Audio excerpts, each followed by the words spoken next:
Bom, vamos lá, vamos continuar. A gente vai continuar aqui nossa jornada de conhecimento, né? Então, para você que está nos acompanhando, esse aqui é o nosso quarto vídeo, né? De uma série de 5. Então, se você está assistindo este vídeo aqui, é muito importante que você procure os vídeos anteriores, tá certo? Vai ser difícil você entender esse conteúdo daqui agora, né? Ah, se você não tiver assistido os vídeos anteriores, tá legal? Olha só, não sei por que está aparecendo no meu computador aqui a minha imagem, aqui pelo menos no meu retorno a minha imagem não está aparecendo, mas não tem problema. O mais importante é que está aparecendo o PPT, né? E isso é o que importa. Vamos lá, queridos? A ideia é a gente falar aqui então sobre técnicas de modelagem de teste, né? E aí nesse primeiro slide a gente vai categorizar as técnicas de modelagem de teste. Quando a gente fala de técnicas de modelagem, a palavra modelagem ela está pressupondo, né, que a gente vai exatamente quando você é, pega, né, uma massa para criar, né, um objeto, então você vai modelar aquele objeto, né, com aquela sua massa e dando a forma, né, desse objeto, né, a forma que você queira dar a ele, né, ou a forma que você queira dar para aquele objeto que você tenha planejado, projetado, né? Ok? Bom, para teste é a mesma coisa, né? Então a gente vai modelar o teste. Veja que até agora a gente planejou o teste, né? Lembra lá do processo de teste, das fases do processo de teste? Então nós planejamos o teste, tá? Nós analisamos toda a base do teste, todo o material, todos os insumos, né, que a gente necessitava. A gente já aprendeu a como entender, ou seja, na modelagem, né, a gente aprendeu a como é, é, escrever os casos de teste, entender o sistema, né, entender documentação, entrevista, né, enfim, teve no vídeo anterior a gente abordou bastante aí sobre as técnicas, né, de entrevistas, de abordagem e etc, né? E nesse vídeo aqui a gente vai trabalhar, né, a técnicas, né, ou conhecer técnicas que vão nos ajudar a modelar melhores testes, ou seja, a formar, a criar, né, testes melhores, tá certo? Quando a gente fala de técnicas de modelagem, a gente tem que pensar que existem técnicas focadas na especificação, né? Então, o que seria especificação? Não sei se você vai lembrar dos primeiros vídeos, né? A especificação é a documentação que deu origem ao sistema, né? Então, um documento funcional, ou seja, aquele documento que aborda as funcionalidades, né? Um documento agora usado no contexto Agile, né? User Stories, os cards de User Stories ou de histórias do usuário, né? Enfim, essa documentação que é a documentação base do teste, tá? Bom, olha só, essas técnicas baseadas nessa especificação, elas são chamadas de teste de caixa preta, né? Ou técnicas de caixa preta. Por que caixa preta? Eu não estou olhando a estrutura interna da aplicação, do programa, do software, né? Eu não estou olhando para o código, para a estrutura do código, né? O meu foco é a documentação. Então, baseado na documentação, eu entendi que o sistema vai ter esse comportamento. Então, em função desse comportamento, eu vou pensar como que o usuário vai manipular e usar, né, essa aplicação. Então, aí eu vou criar as variações de testes, né? Tá legal?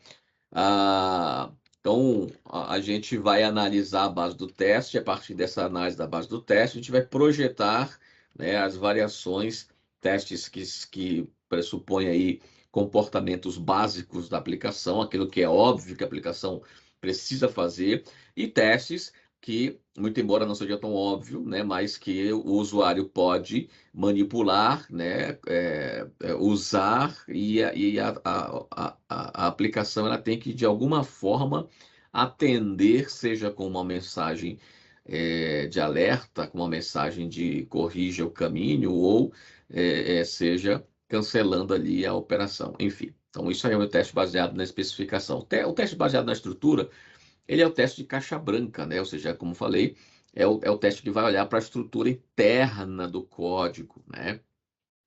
Um exemplo, eu preparei aqui, você pode pedir para o teu instrutor, né, para o mentor fazer isso em sala de aula, né? Mas um exemplo essa estrutura aqui. Então, olha só, aqui obviamente é um português estruturado, né? Mas lá na codificação estaria em linguagem de programação isso daqui, né? Então, essa instrução aqui, ela pede para ler o AR ela quer ter um if, né? Então, eu coloquei aqui o se, coloquei o if justamente para diferenciar. É a mesma coisa, a diferença é que aqui está em português, o se, e aqui está em inglês, né? Então, seria, se fosse tudo em inglês, né? Não seria if, não seria se, seria if, não seria então, seria else, tem, né? Tem, else, enfim, tá? Ah, really, né? Really A, really B, né? Enfim, cara, vocês viram que eu sou péssimo em inglês, né? Ah, aqui eu dei a misturada, parte em português, parte em inglês. Então, print e concluir, né? Não seria print, seria imprimir, concluir, tá bom? Bom, olha só, a partir desse cara aqui, né? Eu criei uma estruturazinha aqui de teste de mesa para derivar os meus casos de teste. Isso aqui eu fiz uma brincadeira, então isso aqui sai, na verdade. Aqui teria uma caixa como essa daqui na sua originalidade, né? Bom, eu imputei alguns valores, então, para a variável A e a variável B, eu coloquei alguns valores. E a minha missão aqui era cobrir todas essas caixinhas, né? E todas essas setinhas aqui, tá? Então, para cobrir todas as caixinhas e setinhas, eu imputei alguns valores aqui, né? Representei isso aqui para cá, imputei alguns valores e na minha análise, no meu planejamento, eu precisaria de 3 casos de testes, tá? Para cobrir todas as condições e todas as declarações, né? Ou instruções aqui desse trecho de código, né? Então, com 3 casos de testes, né, e esses valores aqui para cada uma das variáveis, eu cobriria o meu código. Ezequiel, mas você não vai me ensinar a fazer isso daqui, né? Vamos fazer em sala de aula, tá bom? Então, em sala de aula a gente consegue ter uma visão melhor, que isso aqui a gente tem que fazer juntos, né? O que você precisa saber aqui, tá? Não vem esse diagrama de bloco aqui, vem uma instrução como essa, né? Então eu coloquei aqui, ó, o leia A, se A é maior que 10, né? Se A maior que 10, encerre, tá? Se não, você leia B, tá bom? Aí tem aqui o para, né? Então, para o B, seria o meu for em inglês. Então, para B menor que 5, né? Incremente com o I, né? E leia de novo B. Ou seja, você vai incrementar o I aqui, até vai ficar fazendo esse looping aqui, até que o seu B seja maior que 5. Enquanto ele for menor que 5, você vai incrementar o seu B, tá? Aí eu tenho aqui o if, né? Caso ele atenda a condição de cima, ele vai descer aqui. E aí eu tenho esse if, né? Eu vou colocar aqui, ó. Ver se consigo subir para cá. Não, não consigo subir. Para subir eu teria que diminuir aqui para, acho que 16 dá. Deu. Bom, eu subi aqui. Vou aumentar um pouquinho mais para vocês enxergarem melhor aí, tá bom? Vamos lá. Então, esse if aqui, eu coloquei aqui, né? Se B mais A for maior ou igual a 15, encerre. Se não, você retorna ao início aqui, né? Então, toda vez que eu tenho esse retorno ao início, ou eu tenho aqui um for, né? Ou em português um para, com incremento, isso aqui pressupõe que tem um looping no código, ou seja, o código vai dar a volta ali até que a condição seja atingida. Toda vez que tenha um, um if, né, que às vezes não tem if, no caso aqui tem um for, mas esse for tem uma condição aqui que precisa ser atendida, né? Então, quando tiver algum símbolo, né, algum conector lógico, né, maior, menor, maior igual, menor igual, tá certo? Isso vai dizer que ali você tem uma decisão, tem dois caminhos a seguir, tá? Então, quando tiver no código algo parecido com isso daqui, a gente tem que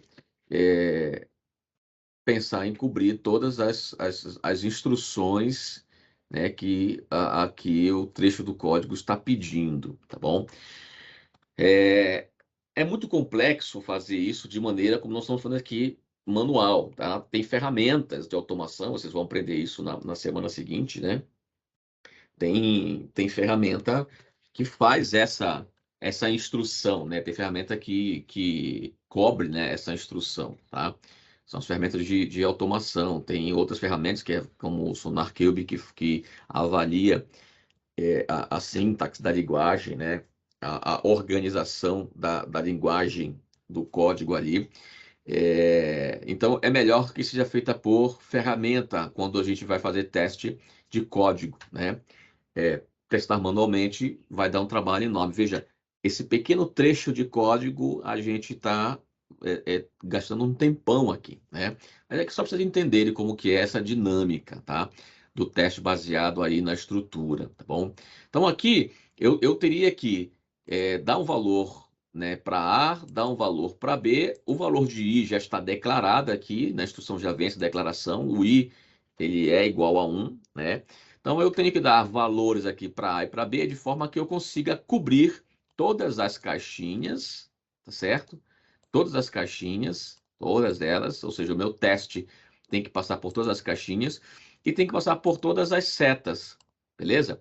Se o meu teste passar por todas as caixinhas e todas as setas, então eu cobri o meu código. O meu código está coberto com todos os testes, ou seja, eu testei cada parte do código portanto, não achei nenhum problema ali, tá?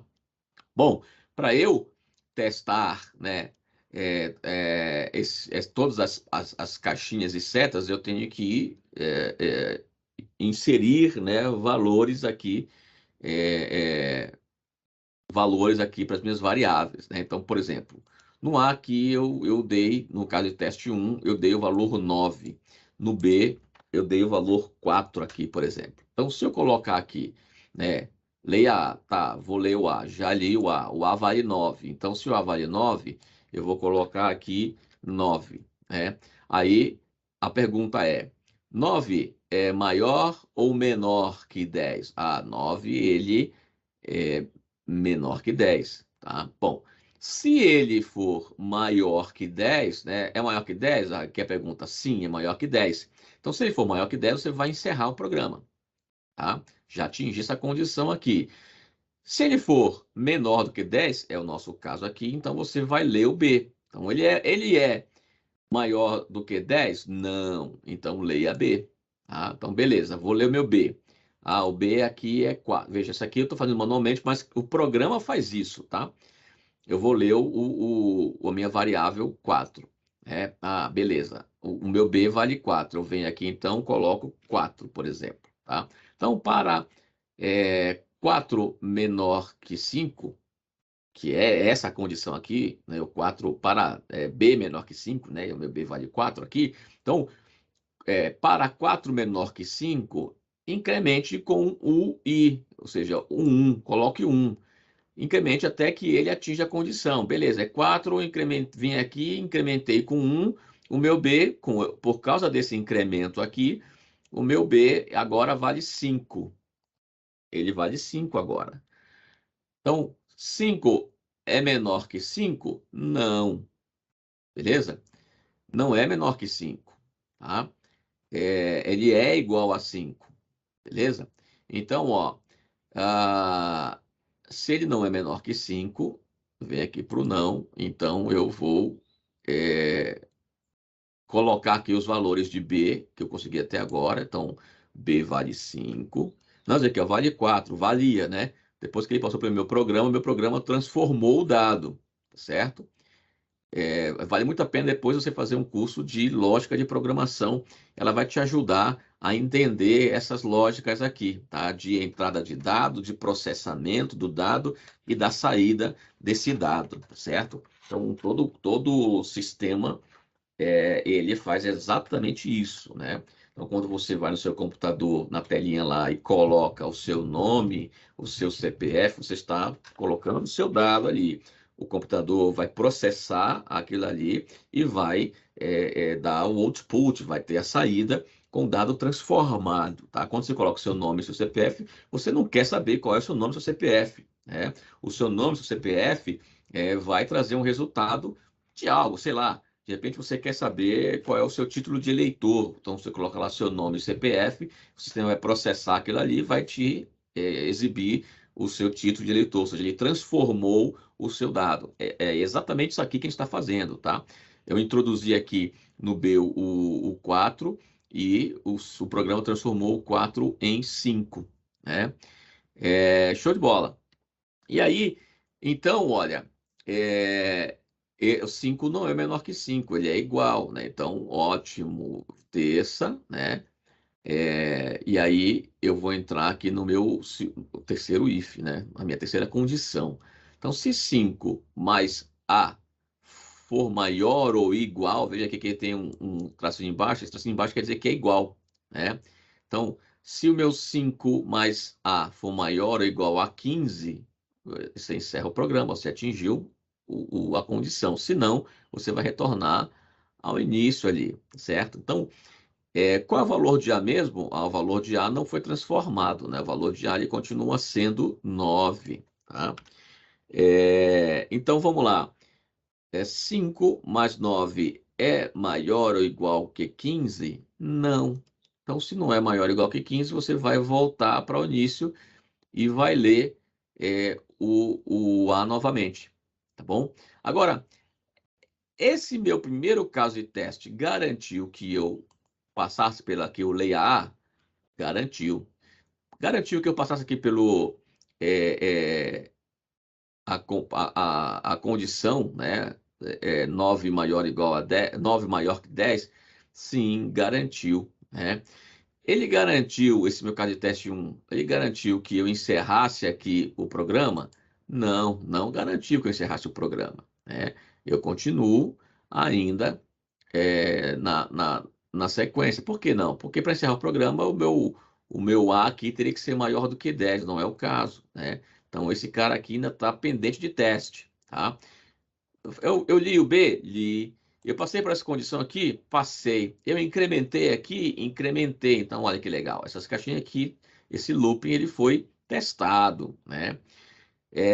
O meu if aqui, eu testei essa condição aqui de encerrar? Não, não testei. Por quê? Porque eu voltei aqui para esse cara, né? Então, olha, esse meu caso de teste 1 me garantiu fazer o caminho aqui, esse caminho aqui na vertical, né, inteiro. Então, saindo aqui da horizontal, né, no caso. Então, eu testei isso daqui com um caso de teste, tá? Aí eu vou precisar de mais outro caso de teste para testar essa condição. Bom, para testar essa condição, eu tenho que ter, né, uma condição onde o meu A seja maior do que 10. Então, eu vou dar aqui um A12, por exemplo. Beleza? Eu vou colocar aqui o meu A12, né, para ele ser maior do que 10. E vou colocar, A12, beleza. E vou colocar aqui mais um caso de teste, né, mais um contexto de teste aqui. É, é, Se bem que veja só, eu não vou seguir adiante. Se eu colocar 12 aqui, pouco importa se eu colocar qualquer valor de B, eu vou encerrar o programa. Olha só, eu vou ler o A, qual é o A? 12. O 12 é maior que 10? Encerra o programa. Não tem mais processamento, acabou. Beleza? Então, com o caso de teste 2, eu coloquei aqui o 12, dei um valor qualquer para B aqui, mas não ia importar o valor que eu desse para B, porque eu encerrei o programa. Tá? Eu preciso de um terceiro caso de teste para cobrir agora essa condição aqui de encerrar também. Para essa condição aqui, eu tenho que ter um valor maior do que 15. Então, eu vou manter o meu A9, que eu sei que ele é menor do que 10, aí eu vou passar para a condição do B, né, para o processamento do B. Vou atribuir um valor que na soma final aqui eu consiga encerrar, né? Não vou colocar um valor menor do que 5, porque eu não quero testar mais esse loop, eu já testei, né? Então eu coloquei um valor de 6, que ele vai ser maior do que 5 aqui. 6, por exemplo, maior do que 5. 6 mais 9 aqui, ele vai dar igual a 15, né? É isso? Exatamente. 6 menos 9 dá igual a 15. Então, se ele for. A pergunta é maior ou igual? Veja, se não tivesse esse tracinho aqui, o 6 não daria, né? Ele seria. é, é, a pergunta é: 6 mais 9 é maior que 15? Não. Se não é maior que 15, eu voltaria. Isso se não tivesse o tracinho embaixo aqui do sinal lógico, né? Então, como tem o tracinho embaixo, isso representa a igualdade, né? Então, assim, esta soma, o resultado desta soma é igual a este valor?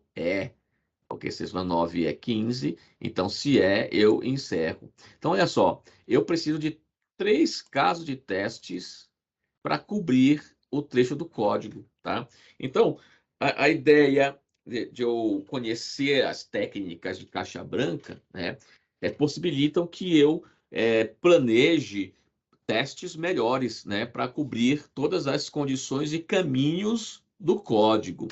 Se eu não tiver esse conhecimento aqui, pode ser que a minha cobertura seja muito precária do código, né? Então, veja, não basta eu conhecer de ferramenta se eu não souber, né, como cobrir o código. Normalmente, né, vocês estão começando agora, pode ser que você se assuste e fale, cara, nossa, isso é muito complicado para minha cabeça, cara. Concordo com você. Principalmente se você não tem muito conhecimento aí em lógica de programação. Aí complica mais ainda, né? Por isso que é importante você fazer um cursinho de lógica de programação, tá bom? Isso vai te ajudar a entender um pouco mais como que funciona essa lógica interna, tá? Na internet tem diversos sites, né, que dão esse treinamento aí de lógica de programação. Em sala de aula, você pode perguntar para o seu instrutor, para o seu mentor, né, e tirar as dúvidas aí que ele vai te ensinar e te dar essas dicas de cobertura de testes de caixa branca, tá certo? Normalmente, o testador, ele faz, na sua grande maioria, teste de caixa preta, certo? Mas calma, não entra na vibe de que já que é isso, então agora eu vou descansar. Não, cara. Você tem que se inquietar, se incomodar e você precisa buscar conhecimento de lógica de programação para chegar nesse nível de análise e cobertura aqui do teste, tá bom? De cobertura. Isso aqui foi apenas um exemplo do teu teste aí de cobertura, tá? Ah, opa, aqui, eu entrei no cara errado. Já estamos aqui, projetado. Então, o teste baseado na estrutura, o teste caixa branca, ele vai olhar para o código, vai olhar para a estrutura interna da aplicação e você tem que se preocupar com a cobertura das caixinhas, que a gente chama de comando, declaração, sentença, e das setas, que a gente chama lá de desvio. Claro que isso daí é uma forma didática para você entender, né, que você tem que passar por todas as caixinhas e você tem que passar por todas as setinhas, tá legal? O teste baseado na experiência, ele é um teste muito usado, mas como uma técnica complementar, tá certo? O teste baseado na experiência, ele vai, não é que o cara tem bastante experiência e então ele não precisa olhar, né, por exemplo, para um roteiro de teste. Não, não, não, não. Ele tem que ter um planejamento, né? Então, alguns exemplos, né, de teste baseado na experiência são ataques, lista de checagem, testes exploratórios, né? O cara tem um roteirinho básico a ser seguido. Então, primeiro eu vou fazer isso, depois aquilo outro, depois aquilo outro, depois aquilo outro. Ele não precisa de um roteiro formal, né? Mas ele precisa, sim, senhor, né, de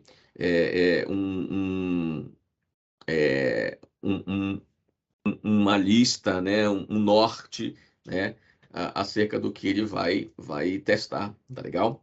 Beleza? Então, tanto o baseado na experiência, né, como o baseado na especificação, eles são testes de caixa preta, né? Funcional e não funcional, tá legal? Show de bola. Focando aqui no teste de caixa preta, né? Eu vou agora trabalhar com vocês aqui um melhor entendimento, né? No Excel. Quando a gente fala de partição de equivalência, eu deixei já preparado aqui no Excel alguns lembretes, né? Aqui, por exemplo, opa, vamos lá.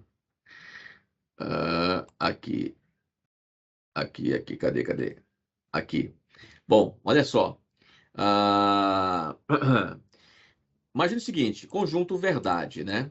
Lembra da pertence e não pertence, né? Elementos de um conjunto, pertence a um conjunto, pertence a outro conjunto e assim por diante, né? Imagine, cara, que a gente vai agora. Você deve estar perguntando que cores são essas, Ezequiel? Muita calma. A gente vai, estamos aí, né, numa época de eleição, né? E aí, imagine que a gente vai testar um programa do TSE, né? E nesse programa, olha que eu estou contando a história. A partir dessa história que eu estou contando, imagine que eu sou um PO, um Product Owner, estou contando essa história. A partir dessa história, a gente vai criar os cards de user stories, né? E projetar os testes, né? Ah, e aí eu preciso saber, cara, quem são as pessoas que votam, né? Que não votam, as pessoas que votam opcionalmente, né? Menores de idade, e as pessoas que votam opcionalmente maiores de idade, e aquelas que são obrigadas a votarem, né? Então veja que nesse meu falatório aqui, a gente já estabeleceu alguns grupos. Esse aqui, ó, não vota, né? Não vota. Ele é menor de idade, tá certo? Esses aqui, ó, voto opcional.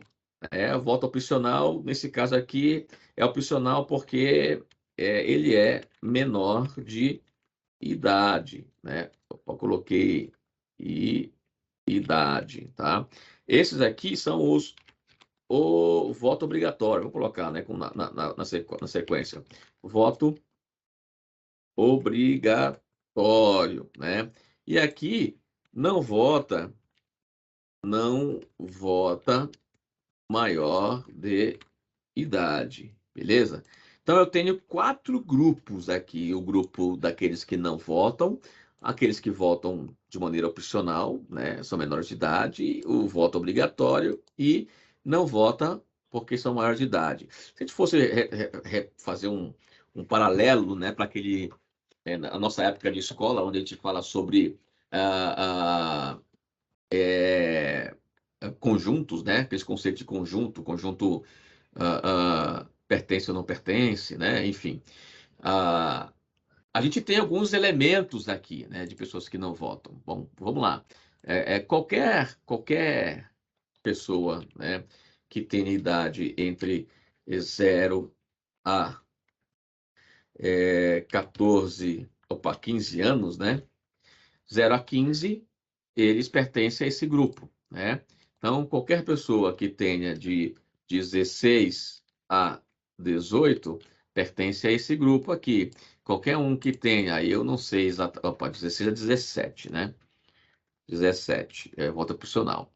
E aqui, qualquer um que tenha entre 18, vou colocar aqui 71, tá? Não tenho certeza se é isso, vou colocar 71, tá? E aqui, que tenha de 72 para mais. Não vota, beleza? Então, eu tenho grupos e seus representantes, né? Então, imagine que tem um sistema, tá? Então, vou pegar esse cara aqui, vou montar um protótipo. Imagine que tem aqui um sistema, tá certo?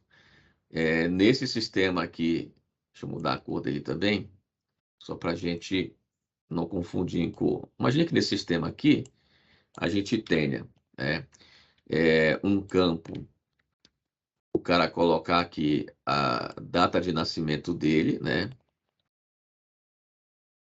Então, ou idade, melhor, idade. Então, ele vai colocar a idade dele, né? A idade dele ele coloca aqui num campo como esse.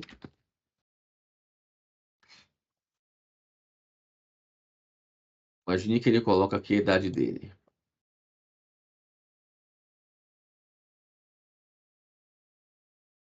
Idade.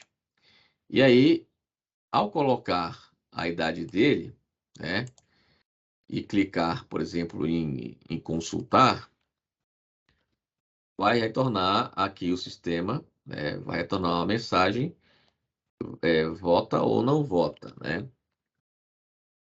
Mensagem. Bom, ele retorna a mensagem, vota ou não vota, beleza? E tem um botãozinho aqui, consultar, deixa eu colocar então. Consultar, beleza. Botão consultar. Show. Então ele coloca aqui a idade dele, né? Clica em consultar e aparece a mensagem, vota ou não vota, certo? Bom, se eu colocar aqui 10 e clicar em consultar, vai aparecer a mensagem, não vota menor de 16, beleza? Se eu colocar aqui 16, voto, vai aparecer a mensagem, voto opcional menor de 18. Se eu colocar aqui 23, por exemplo, voto, vai aparecer a mensagem voto obrigatório. Se eu colocar aqui, se eu colocar aqui 75, vai colocar aqui voto, vai aparecer a mensagem, né? Voto opcional maior que 71, por exemplo. Bom, veja, eu coloquei 1, 2, 3, 4 valores diferentes aqui, e para esses 4 valores diferentes, o sistema se comportou também de forma diferente, tá bom? Se eu colocasse agora, veja, eu coloquei 4 valores, né?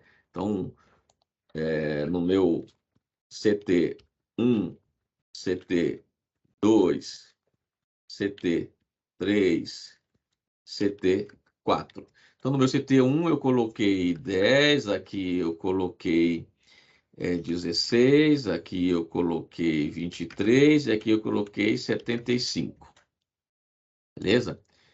Essa aqui é a minha massa. Massa de teste que a gente chama, tá certo? Então, para o meu CT1 eu coloquei uma massa de 10, massa tarará, e ele trouxe para cada um desses caras aqui, ele trouxe mensagens diferentes. Agora, imagine se eu tivesse colocado aqui assim, ó, por exemplo, 18, 23, 50, 60. Também coloquei 4 valores diferentes, beleza? Coloquei 4 valores diferentes, mas eu te pergunto, o comportamento do sistema para esses 4 valores diferentes vai ser o mesmo? Sim ou não? Tá? Valores diferentes. Coloquei esses valores diferentes. O comportamento do sistema vai ser o mesmo? Sim ou não? Né? Olha só, a resposta para esse caso aí é mesmo. Exatamente isso. Né? Por que o mesmo? 18 pertence a qual classe? Voto obrigatório. 23 pertence a qual classe? Voto obrigatório. 50 pertence a qual classe? Voto obrigatório. 60 pertence a qual classe? Voto obrigatório. O meu primeiro conjunto, né, de teste foi 10, 20, 10, 16, 23 e 60, 75. Beleza? Meu primeiro conjunto, né, de teste, ele testou todas as classes do sistema. Já o meu segundo conjunto de teste, embora o meu esforço tenha sido o mesmo, ou seja, 4, testou apenas uma classe de teste. Se você olhar, né, para essa quantidade de valores aqui, sem conhecer a técnica de partição de equivalência, por exemplo, você, porventura, né, diria o seguinte: teve o mesmo esforço. Verdade. Essa afirmação inicial sua é verdadeira. Agora, a segunda afirmação, teve a mesma cobertura de teste. Mentira. Essa cobertura, apesar de ser o mesmo esforço, essa cobertura aqui, ela foi mais abrangente do que essa cobertura aqui. Né? Essa cobertura aqui é a cobertura que a gente espera de um analista de teste. Ok? A ideia da partição de equivalência é identifique quais são as classes que são equivalentes, certo? E derive um caso de teste para cada classe. Veja, você não testa a quantidade de elementos dentro de uma classe. Aqui eu coloquei 4 elementos de uma mesma classe. Eu não estou testando os elementos que estão dentro dela. Beleza? Não tem lógica eu testar todos os elementos da classe. O sistema ele não testa os elementos que estão lá dentro. Ele vai testar se a classe está sendo chamada corretamente pelo programa, pelaquela estrutura, né, do código anterior que a gente mostrou, aquela instrução. Então, o sistema vai olhar se desculpa, o teste vai olhar, né, vai garantir que aquela instrução sistêmica, né, do código está chamando as classes adequadamente e a classe está correspondendo a esse chamado, tá bom? É mais ou menos essa ideia, né? Então, se eu colocar valores, elementos de uma mesma classe, eu vou testar apenas aquela classe e não vou garantir que as outras demais estão funcionando, tá? Então, não é uma boa ideia, não se deve fazer. Então, esse aqui é o tipo de teste errado, não faça esse teste, certo? Então, uma vez que você encontre as classes equivalentes, você vai derivar um caso de teste para cada classe. Você precisa garantir que todas as classes estão derivadas. Como é que eu sei que tem classes diferentes? Olha, comportamentos diferentes para valores diferentes, então você entende que são classes diferentes, né? O mesmo comportamento para valores diferentes, apesar de terem, o exemplo está aqui, né? Então, valores diferentes, mas o sistema teve o mesmo comportamento. Qual foi o mesmo comportamento?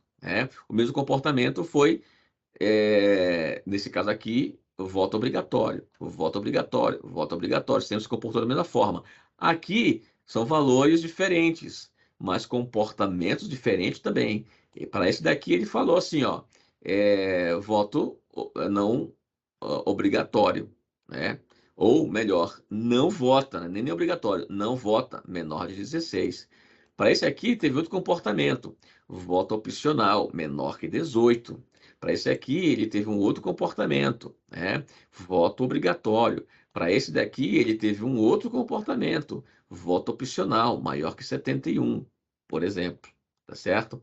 Então, eu tenho 4 classes e para testar essas 4 classes equivalentes, eu preciso de valores diferentes. Essa é a ideia da partição de equivalência, tá legal? Você pode, obviamente, perguntar para o teu professor em sala de aula para que ele te dê outros exemplos e explique melhor, né, essa ideia da partição de equivalência. Mas vale você dar uma pesquisada na internet também para incrementar. A ideia é que você, quando for, né, estiver presente ali na sala de aula, que você não vá cru, tá bom? Na sala de aula a gente vai abordar as dúvidas, né? Dar exemplos práticos e a parte conceitual você precisa entender antes, tá legal? Uma outra técnica que a gente pode trabalhar além da parte... Aqui eu estou explicando exatamente isso, tá? No PPT. Né? A outra técnica é análise de valor limite, tá bom? Análise de valor limite. Vamos pegar esse mesmo exemplo aí que nós usamos desse programa do TSE aí, né? Onde a gente descobriu quais são quem vota, quem não vota, né? Então veja aqui, entre esses conjuntos aqui, existe limites, tá? Vou fazer assim, ó, deixa eu reposicionar esses carinhas aqui, para a gente poder usar aqui o próprio Excel, né? Então, eu vou reposicionar esse cara para cá, eu quero usar esse carinha aqui, né? Eu vou reposicionar esse cara aqui para cá também, que eu vou usar essa coluna aqui. Então, olha só, o meu limite aqui, aqui nesse caso, é 16. 16 já muda, né? Então, eu tenho um domínio aqui nesse campo, eu vou chamar ele de 16. Aqui eu tenho um outro, né, que já muda também, que eu vou chamar de 18, né? Ah, veja, depende, tá? Então, na verdade, eu vou usar como exemplo.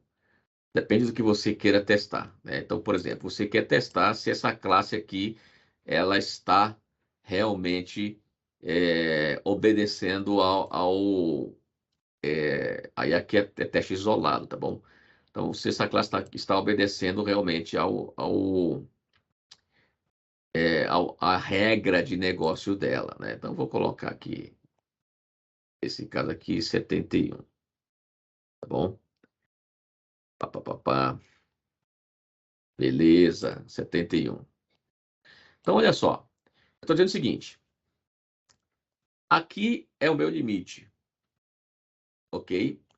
A partir daqui já muda a classe. A partir daqui muda a classe. E a partir daqui, né? Vamos colocar 72 para seguir na linha, né? A partir daqui muda a classe, beleza?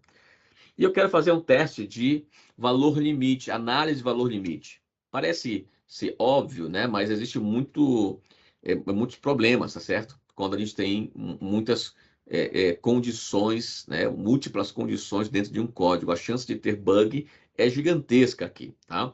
Então, nesse caso aqui, o que é que diz a análise de valor limite, tá certo?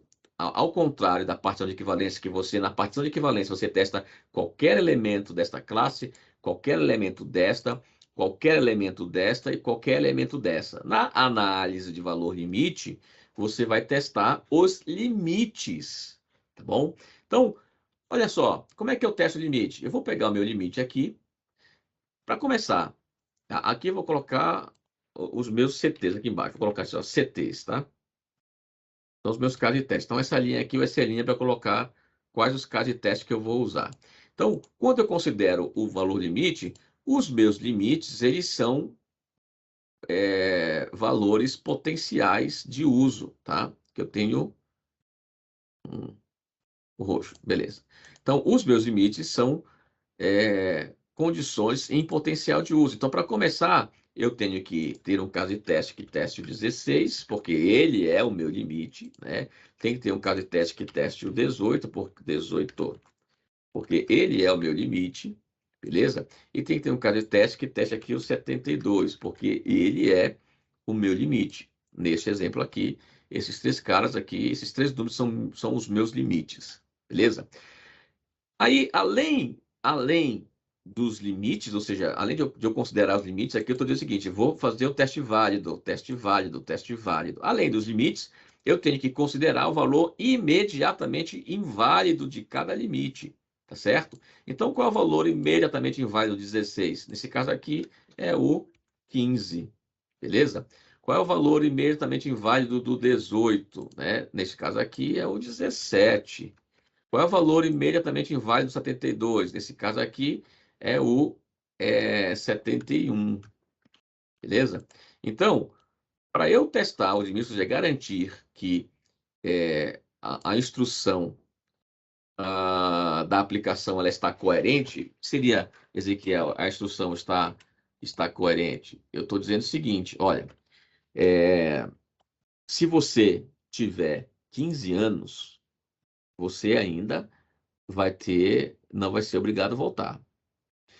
Quando você completar, quando te dá meia-noite do seu aniversário e você tiver 16 anos, ali já o sistema já vai te colocar dentro de uma obrigatoriedade. Tá?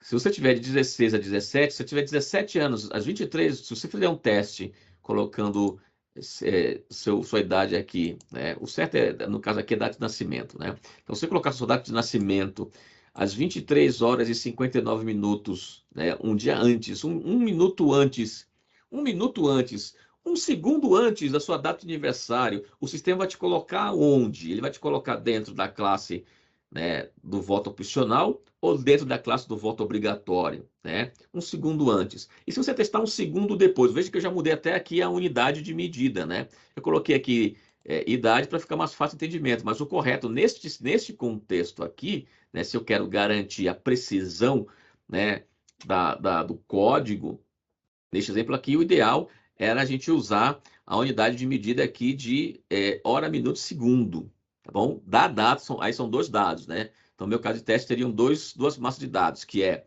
data de nascimento, hora, minuto, segundo. Tá? Então, eu vou colocar a minha data de nascimento, né? Às 23 horas e 59 minutos e 59 segundos, por exemplo, né? Do dia do meu aniversário. Bom, vou colocar aqui nesse caso a minha data de aniversário às 23 horas 59 minutos e 59 segundos, né? Enfim, essa ideia da análise de valor limite. O que você precisa ter em mente, tá bom? A partição de equivalência, você testa a classe, se a classe está sendo chamada corretamente, se a classe está correspondendo a esse chamado, tá? Análise de valor limite, você testa o limite, as fronteiras entre uma classe e outra. O foco ali é a fronteira, né? Então, todo teste, aqui eu dei um exemplo do TSE, mas todo teste, por exemplo, de pagamento, toda aplicação que você for testar de pagamento que tem ali, você pode pagar em até 10 vezes, em até 20 vezes, em até 30 vezes, né? Em até 50 vezes, né? Então, todo teste que demande aí você a testar, né, quantidades, entendeu? Início e fim, né?